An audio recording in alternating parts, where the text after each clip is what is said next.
Modelers never ever use null, feeling that nulls are a lazy man's way of cheating in the database.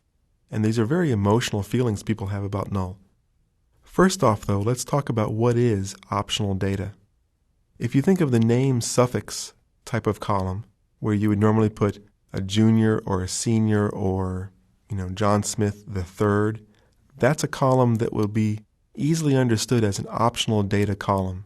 Very few people will need something there, but you have to have it. Another good example would be an address to line, where most rows won't have an address to, but for those that do, you have to have someplace to put it. So the question then is, how do you handle this optional data? The typical answer is with a null.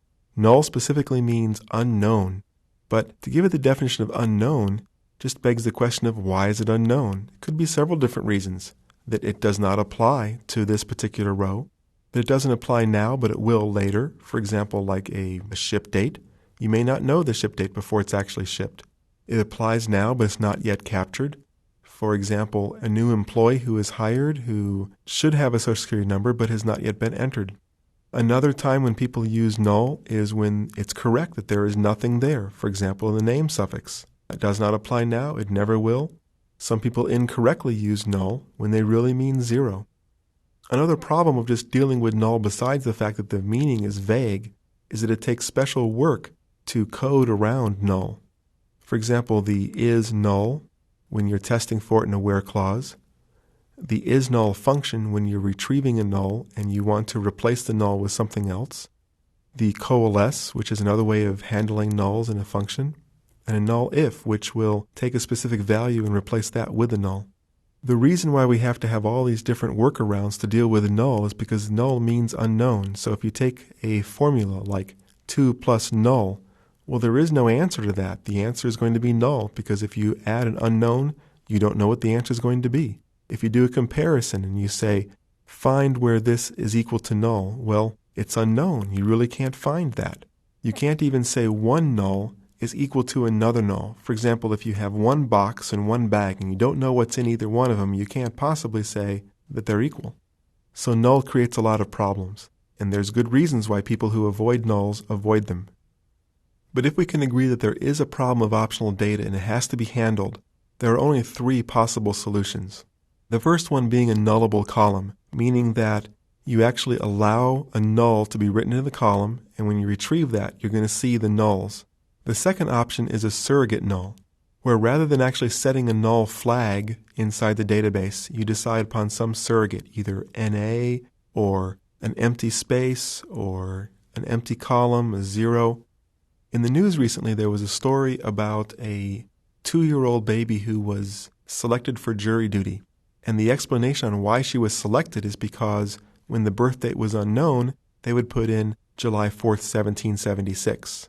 As a surrogate null for a missing birthday. And then someone ran a report and said anybody who's older than a certain date, and she came up. So even surrogate nulls sometimes cause problems. And a problem with a surrogate null is that it becomes very messy over time as different developers use different types of surrogate nulls. And I've gone into database projects having to clean up data where you had dozens of different types of surrogate nulls, and all had to be converted back to a single column representation before the data could be fixed. One that I call severe method of dealing with the optional data is one that I call missing row. Similar to a supertype subtype pattern that we saw a few moments ago, the missing row actually breaks out any nullable or optional data column into a separate table, builds a one-to-one relationship, and then stores only those rows that have the data.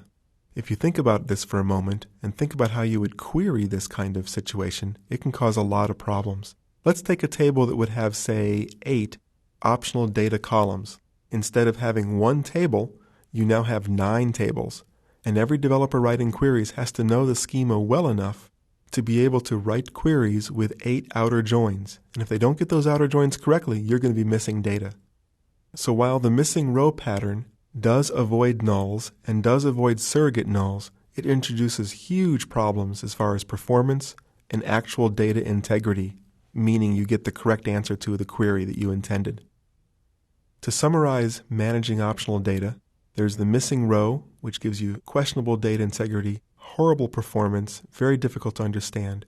There's the nullable column, which can give you good data integrity, can give you good performance, it's easy to understand, but the problem is you have to handle the null with your code.